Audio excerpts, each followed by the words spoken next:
HR issues can kill you. One complaint against your company can turn your world upside down. And you spend way too much time dealing with HR when you should be spending your time on making a profit. You should talk to Bambee. With Bambee, get access to your own dedicated US-based HR manager starting at just $99 per month. They get to know you and your business while providing HR expertise and the personal touch you need and want. They're available by phone, email, and real-time chat, so onboarding and terminations run smoothly. Team members reach peak performance, and your business stays compliant with changing HR regulations.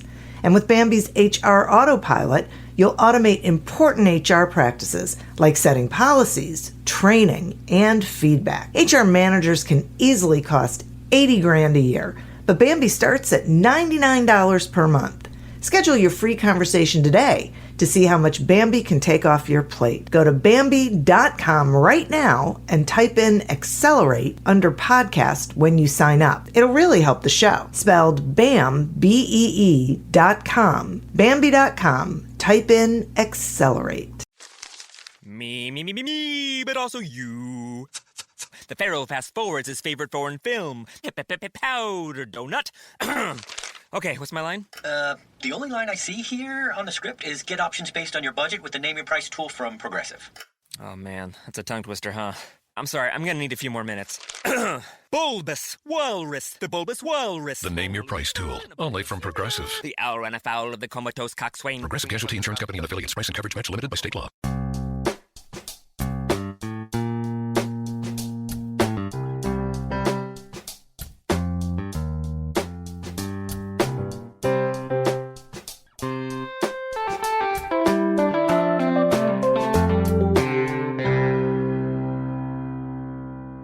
Welcome to Accelerate Your Business Growth with your host, Diane Helbig.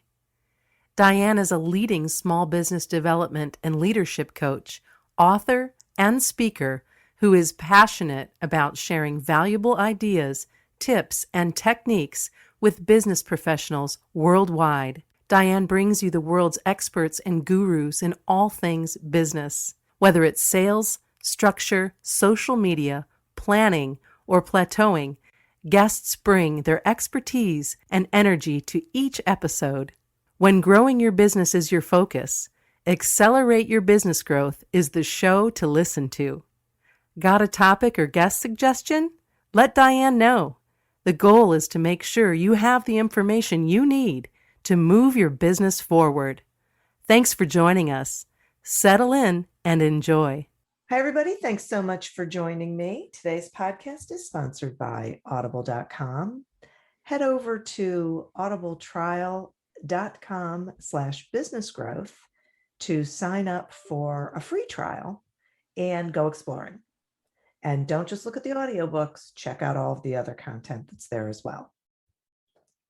The Accelerate Your Business Growth podcast continues to enjoy inclusion on lists of the best podcasts to listen to. This is really because of the guests. These are folks who have expertise in particular areas of business. They join me for a conversation where they share that expertise with all of you. Today is no exception. My guest today is Jack Tompkins. Jack is the owner of Pineapple Consulting Firm based out of Charlotte, North Carolina. He helps his clients analyze and visualize their financial and marketing data in interactive charts, graphs, and dashboards so they don't have to deal with the annoying data gathering or manipulating of it. His goal is to help companies grow profitably and efficiently by helping them not just know their numbers through and through, but also visualize them. Thanks so much for joining me today, Jack. Thanks so much for having me, Diane. I'm really looking forward to this. Well, I am too. Data is one of those things that I think small business owners go, oh my God, are you kidding me? Yep, that's exactly right. So this will be really great. Yeah. By the end of this, they'll be going, oh yeah, that's not really that Exactly. bad, right? Okay. Exactly. Yep. That's my goal, at least. I know it is. Okay, so let's start with a dashboard. Talk to me about why a dashboard is beneficial. Absolutely. So dashboard, for maybe a little bit of context first. It'll normally represent, to your point in the intro there, financial data, marketing data, also operational data gets in there as well, and just kind of puts everything into this nice little summary. So at the end of the day, it really helps with time saving. And that comes in the form of folks being able to understand their numbers a whole lot easier. You're able to focus on the important KPIs or key performance indicators. And that kind of allows you to spot the problem child or the gold star piece of your business too. So everything's kind of right in front of you. It's easy to update, get your whole business in a matter of 5 minutes. And then you can actually use the data to drive your strategy from it too. So Aha. yeah, It's not just looking at it. right, exactly. You can actually take action from it. So great. Okay. So when I was reading your bio, I said something about visualizing data. So what is it about being able to visualize it that makes it better for the business owner or the business leaders, do you think? It's such a good question, right? Because it's like, okay, it's the same info, right? What's the benefit? There is, I'll give two little examples. I'll give a presentation on kind of along this subject lines, actually, of visualization and things like that. And I go through really quickly, and it's in a PowerPoint slide, so I'm just pressing the button twice, right? So I'm just skipping through a slide. You have maybe half a second. The first thing I show is these big letters that are big words that are describing an image. So it's in like, I don't know, 72-point font. Like it's very easy to read, but you have half a second to read it. And so I'll go through that and people get 1 out of the 10 words normally. And then I'll go through and I'll do the other one. So it's an image that the previous one was describing. It's a kid with a balloon. It's nothing crazy. There's a brick wall in the background. And in that half a second, every single person that I've done the example with can describe about 85-90% of the entire image from that half a second. So the visuals, obviously you're going to spend more than half a second looking at your financial data and things like that, but you hope so. Right. Half a second's better than 0, I guess. But I guess. The point being, you can get the full picture in a really quick amount of time.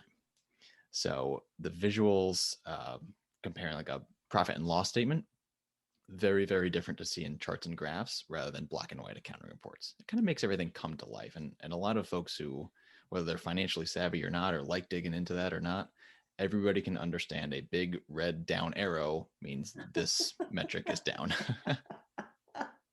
It's so true. Yeah. Right? Okay. So, and I love this concept because, a lot of times when I'm working with clients, what I tell them is, put something, if you have sales goals, put something visual on the wall so that everyone can see, here's the goal and here's how we're doing toward it. Yeah. Because, Absolutely. right, it's just so easy to walk by it and instantly understand where things are. That's exactly right. It's that instant understanding. You're absolutely right, Dan. Yeah. Okay. So now because I want to make sure that the listeners have sort of like, this foundational understanding of this. So what does it mean to be data driven in a small business? It's a good question because to your point, again, it's you hear data, and if you're in a small business, you kind of go, oh geez, that sounds like a headache. Yeah. And it's because data has a stigma, and some pieces of it are accurate, but you think big data and artificial intelligence and all this stuff, and the Fortune 500 are using data all the time and blah, blah, blah. All true. But at the end of the day, data is very simple in the small business world. If you have a sale, if you've made a sale of your product or service, whatever it is, that's data. You had to talk to somebody to get that. You had to market it in some way. They paid you some amount of dollars. That's all pieces of data. So to be data driven in a small business, it's not being the big data, artificial intelligence, Fortune 500 company. It's just giving data a seat at the table. So you're still going to run your business through your gut. There's really nothing wrong with that, but just hear what the data has to say. And it really can help influence your strategy in a lot of good ways, and see how what you've been doing has either worked really well or worked poorly. And when it matches up with your gut instinct, it's just perfect. And your business flourishes because of it.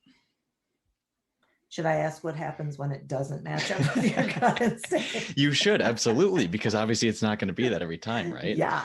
So it can kind of help you point you in the right direction. So if your gut's going one way and the data is going another way, well, there's either your gut is slightly off or the data is slightly off. So in the case that the data is slightly off, okay, give it some more chance. Give it a larger sample size, as we call it in the industry, to see if it actually comes to fruition. Or if your gut is slightly off and your data is telling you, hey, this isn't quite working, then it's time to take a step back and think about your strategy of, I'll use an example of like a sales pitch or sales tactic. If you're going through and you know it's going to work eventually, but the data is just not showing it, give someone else a shot. Maybe instead of cold calling, it turns to email marketing or whatever the example is. But the point being that the gut that you built your business on, the reason that you started your business, is hugely important. That's not going anywhere. The data can help refine it in a certain direction. So I say your gut instinct can be completely right. Using your data along with it can make you completely profitable. Aha. Okay. Yeah. So, it's very good. I love that. So what types of data are important to look at? The big three for me, Diane, are financial, marketing, and operational. Okay. So financial, use QuickBooks as an example. Obviously, revenue and profit are going to be up there. And we can get into more of what specific KPIs or what specific pieces of data are important. But for like a broad overview, financial is revenue and profit, marketing, leads and conversions. Operational is kind of dependent on what business you're in. That's going to be the most flexible. But for a service-based business, like we both are, and a lot of the listeners probably are as well, a lot of that comes down to things like hourly rate. And then on the product side of the house, it's things like delivery time, sort of the logistic info. Did it get there on time? Is the quality good? Things like that. Okay.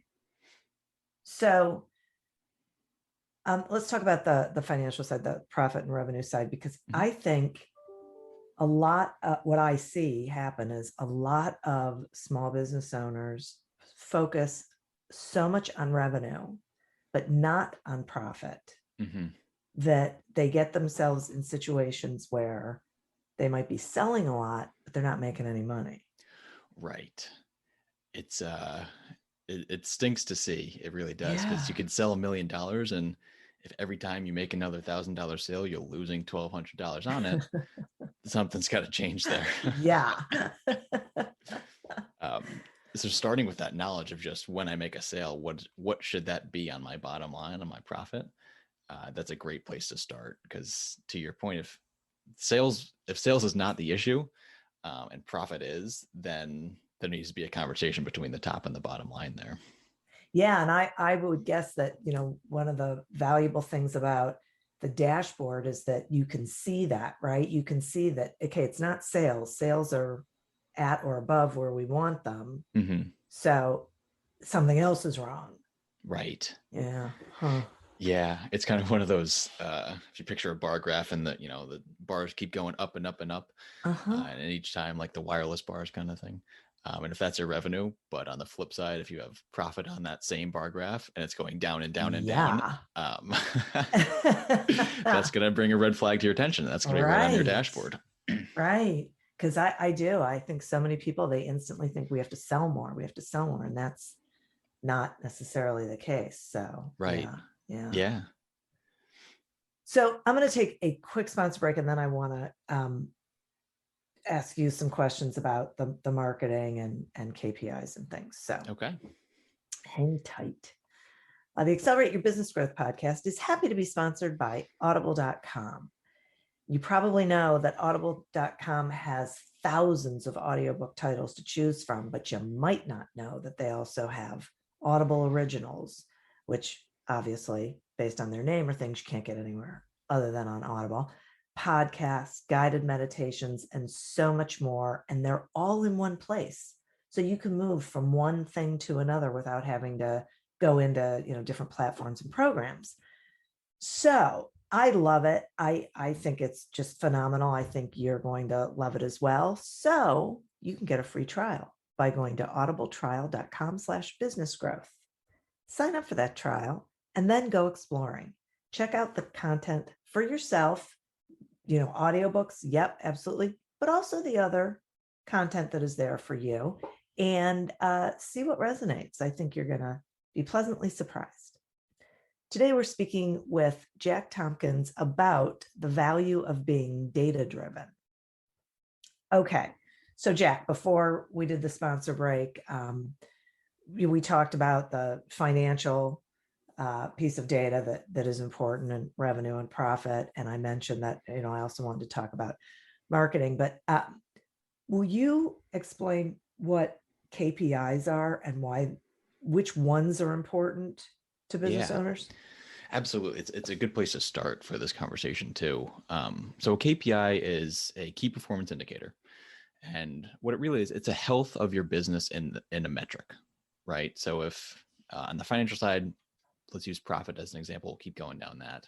Mm-hmm. If your profit is doing well, that probably means that your business is doing well. It's one of those types of metrics that kind of give you, if you have that meeting in 10 minutes with investors or whoever, and you only have 5 minutes to look at how the heck your business is doing, those KPIs are the ones that you're going to check. And obviously in a dashboard, I'll keep plugging for them. In a dashboard, your KPI is going to be right there. You get the health of your business with all of the important things that are going to give you that health check right away and really quick. So what are some of the KPIs? Yeah. Like I said, so we were talking on the financial side, revenue and profit are some of the big ones.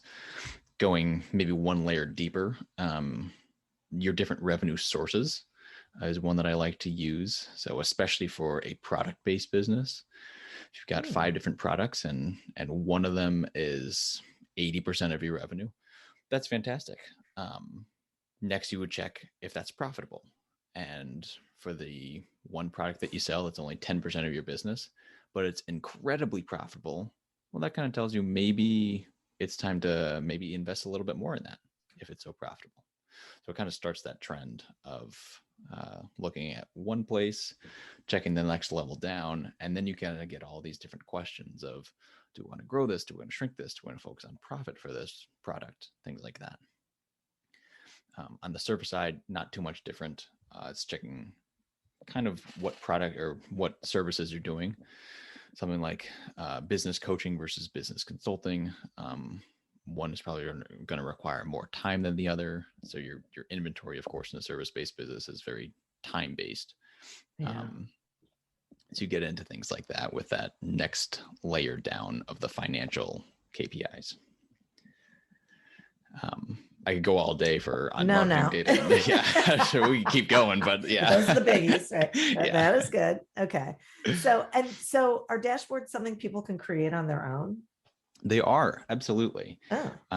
It's definitely going to take a bit of time and effort to learn the ins and outs and actually how to make a dashboard. But you can start in Excel, Microsoft Excel. It's my best friend. It's not everybody's best friend. I realize that, but everybody's at least a little bit familiar with it. Yeah. So if you have that desire to create a dashboard, Excel's a really good place to start. Okay. Yeah. Okay. And okay. So I want to talk some about this whole idea of data influencing strategy. So I am a small business owner, and if I'm looking at this and looking at my dashboard, how frequently should I be looking at it? It's a good question. It's a lot of times I see monthly. Okay. Yeah, it's going to vary by business, but something that's sort of that overview, how's my business doing? Everything from the mom and pop shop to whatever the upper limit of a small business is. Yeah. Monthly is probably a pretty good cadence. Okay. And then if I take that data and I shift my strategy, is there any sort of guideline around how long I'm going to be paying attention to it, but how long I should go before I determine that maybe I have to make a different decision or, different strategy move? Right. It's a good question. So now that I've used my data and changed my strategy, how do I know Yeah. if it's working or not? Yeah. Yeah. The time is going to be depending on what change you make. If you go from selling something at $20 to selling it at $25, then you'll be able to see that change fairly quickly if it's something like a pricing change. Okay. If it's an overall strategy, if you're going from, I don't know, charging a project based to now a monthly fee or a monthly subscription, um, that's going to take a bit longer. I would Okay. say maybe something on the order of like 3 to 6 months. You'll definitely get some good data in there.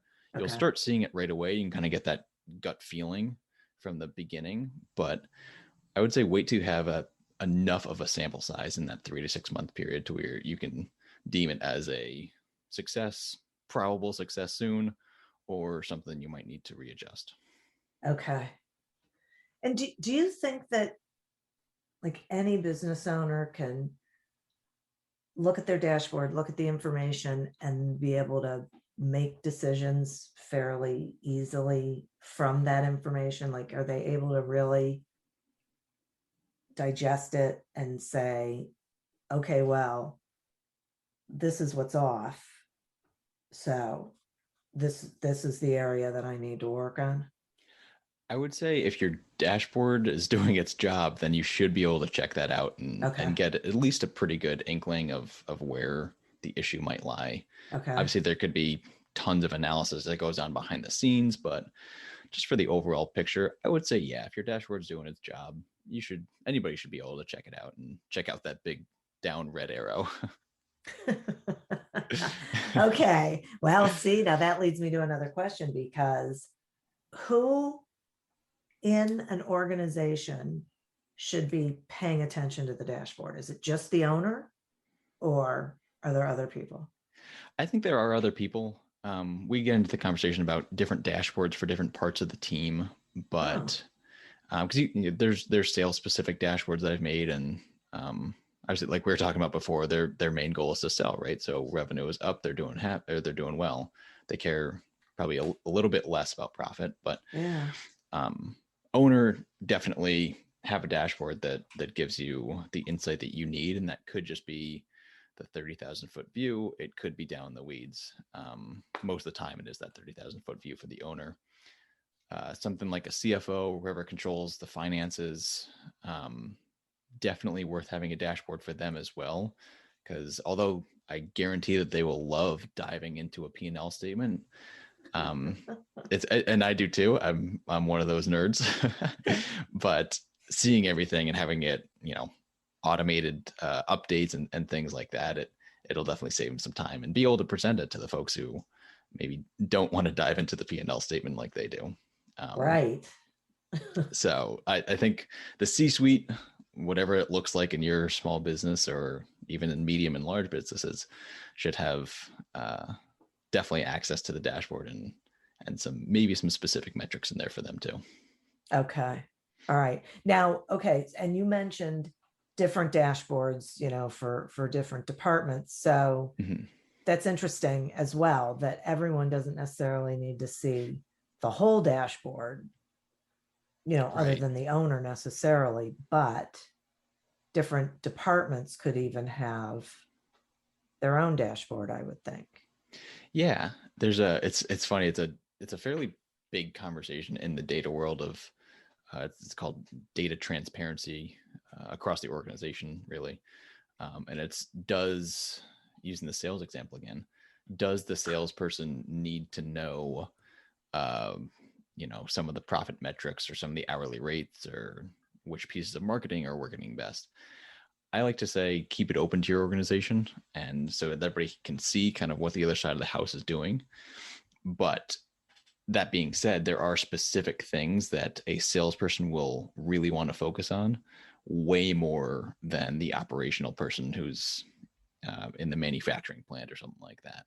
So it's meant to not like shield information from other parts of the industry or parts of the organization, but give them their specific metrics that show the health of their specific department, without getting Yeah. cluttered and things that they might not be able to control that much. Right. No, you know what? I really like that a lot because it's available to them. They can see it, and it probably helps them gain an understanding of, goals of other departments. And, there probably needs to be a conversation around it, but it's not where their focus needs to be. It's just available. So That's they can exactly see right. it. Yeah, I like that a That's lot. exactly right. Yeah. Yeah. Huh. Yeah, it's a cool Interesting. concept. Yeah. Yeah. It reminds me of the open book management concept that came out in the 80s. Mhm. Where business leaders were encouraged to open up the books and share them with everybody in the Right. company. Right. Yeah. And a lot of leaders push back on that because they think it's going to make them vulnerable. But Yeah, it's kind of scary, but I think it's becoming more and more accustomed to be able to see how the whole organization is doing. That right. I think hopefully at least a little bit of the fear is gone with opening up the books. Well, and if you think about it, people are going to draw their own conclusions anyway. So if you're not giving them the information, they're going to create it in their head. Right. It's usually going to be the worst case scenario, not the best case scenario. That's exactly right. Yep. Yeah. So do yourself a favor. Yeah. And just, share. Yeah. Here's the honest truth. Here's the numbers. Right. Let's all help. Yeah. Right. And that's the other thing. Then the other interesting thing is that I think everyone in a company has a feeling if something's off. They may not know exactly what it is, but they can feel it. And if it makes them uncomfortable and they're not being told what's going on, A, they can't offer any ideas or suggestions. And B, that it makes them less productive because they're suddenly concerned about the sustainability of their job. Right. So, it creates all of this bad mojo going on in a company that's unnecessary. Yes. Yeah. A lot of times it is completely unnecessary. And it's, it's kind of stay in your lane, but be aware that there's other parts of the organization. Exactly. That's right. That's right. Treat them like grown-ups because they are. Exactly. Easy as that. Yeah. For you and me, I guess. Right. Yeah. Right? Hopefully they act like grown-ups if they are. That goes down a whole other road that Right. we are just not going to go down in this conversation. I totally get it. Oh my gosh. So this is great. So if someone's listening and they don't have a dashboard and they haven't really thought about this, what would you say are like first steps, things they should do or they could do to start this process? It's great. So, right. So this hopefully inspires some people to look into a dashboard, even if they've had the thought. Starting is always one of the most difficult pieces. I would go back to kind of just starting off with Excel. It's something that maybe I know a lot of people don't like Excel that much and nowhere near as much as I do. And that's okay, but it's something that you're at least a little bit familiar with. And you could start with something like an example I like to use is on the marketing side. So for the small business that has maybe a couple ads on Facebook, maybe people refer to them and maybe they do some cold calling. I don't know. You can track those numbers. You can even manually input them. I don't recommend that in a lot of cases, but for something small and quick, it's not the worst case scenario to just manually input. I got 10 leads and I got 2 conversions from this one. So my conversion rate is 20%. From that, you can make some graphs out of that. You can make it time-based. So in this month, I had 10 leads and the next month I had 12 and the next month I had 8 leads.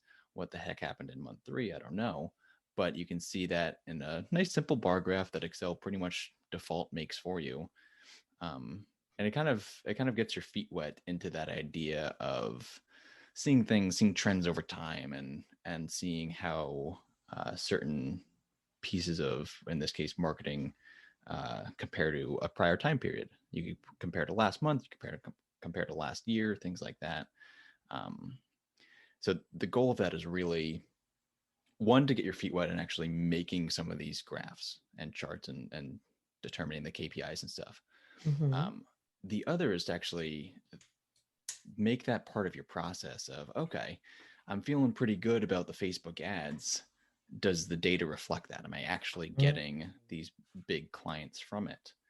So Yeah. it develops that mindset, which really lends well to having a dashboard for your team. Yeah. Right. Yeah. Right. Huh. Yeah, that's interesting because I think that's another thing that a lot of business leaders do is they believe something is the case. Like I've had people say to me, oh, well, I have to stay in this networking organization because I get a lot of referrals. Yes. Okay. And do they turn into business? Well, no. Right. Okay. Why? Okay. So is this really where you should be? It's just, Exactly. we convince ourselves of things, but then when we can see it, it makes it easier to identify the truth, what really Right. is working and isn't. Yeah. It's such a good example with the networking too, because Yeah. there's some that are fantastic, and Yeah. the BNIs of the world, maybe you get 30 referrals a year and you convert 20, and that's not bad. Yeah. But if it's sucking up 2-3 hours a week of your Yeah. time, it better be worth it. Right. Exactly. And you get out of it what you put into it, but still, Right. a lot of times people have someone sending them referrals that are terrible. Mm-hmm. So, either they're really non-existent or the person just doesn't understand who they should be sending to them or whatever. I mean, there's things you can do, but you have to be careful that you don't convince yourself that something is happening, that something is valuable that really, when the rubber hits the road, is not. Right. Yeah. Exactly. And that's that gut instinct and data talking to each other and just keeping each Yeah. other honest. Yeah. Right. Yeah, that's right. That is a great reminder. That's right. Mhm. Wow. Jack, this is really valuable. I really appreciate this. I think this is incredibly valuable information for the listeners. And so will you tell them, how they can find you and what you've got going on, please? Absolutely. And so glad it's valuable. I always love talking about this stuff and nerding out. So thank you again for having me. Absolutely. Best place to find out more and see some examples too is head to my website, which is pineapplecf, as in pineappleconsultingfirm.com. Like I said, I've got examples, I've got ways to contact me on there, and I've got some more specifics on what a financial dashboard looks like and what it tracks and all that good stuff. That's terrific. Thank you. Thank you. Listeners, thank you. I think this was another great information-packed episode for you. Don't let data scare you. Embrace it in a visual way so that you'll actually want to pay attention to it. I'd also like to thank our sponsor. Head over to audibletrial.com/businessgrowth, sign up for a free trial of audible.com, and then go on a discovery mission and see what's there that resonates with you. As always, continue to prosper and be curious. And until we meet again on another episode of Accelerate Your Business Growth, goodbye and good day. Me, but also you. The Pharaoh fast forwards his favorite foreign film, Powder Donut. Okay, what's my line? The only line I see here on the script is get options based on your budget with the Name Your Price tool from Progressive. Oh man, that's a tongue twister, huh? I'm sorry, I'm gonna need a few more minutes. Bulbous Walrus, the Bulbous Walrus. The Name Your Price tool, only from Progressive. The owl ran afoul of the comatose coxswain. Progressive Casualty Insurance Company and affiliates. Price and coverage match limited by state law. Me, but also you. The Pharaoh fast forwards his favorite foreign film, Powder Donut. Okay, what's my line? The only line I see here on the script is get options based on your budget with the Name Your Price tool from Progressive. Oh man, that's a tongue twister, huh? I'm sorry, I'm gonna need a few more minutes. Bulbous Walrus, the Bulbous Walrus. The Name Your Price tool, only from Progressive. The owl ran afoul of the comatose coxswain. Progressive Casualty Insurance Company and affiliates. Price and coverage match limited by state law.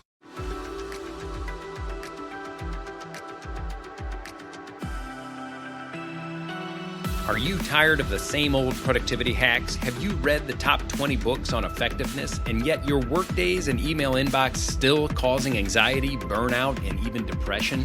Ready to learn the latest in brain-based modalities, techniques, and technologies to optimize your success and well-being? Welcome to the Focus to Evolve podcast, where we'll illuminate your path to spacious productivity and balanced thriving. Each week, we dive into deeply insightful and immediately impactful methods to help you become highly effective while promoting health, profitability, and well-being. Say goodbye to the trance of busyness and hello to your highest potential. It's time to discover a new way of accelerating your mission, growth, and purpose. Join us on the Focus to Evolve podcast and get ready to live your most joyful, productive, and fulfilling life.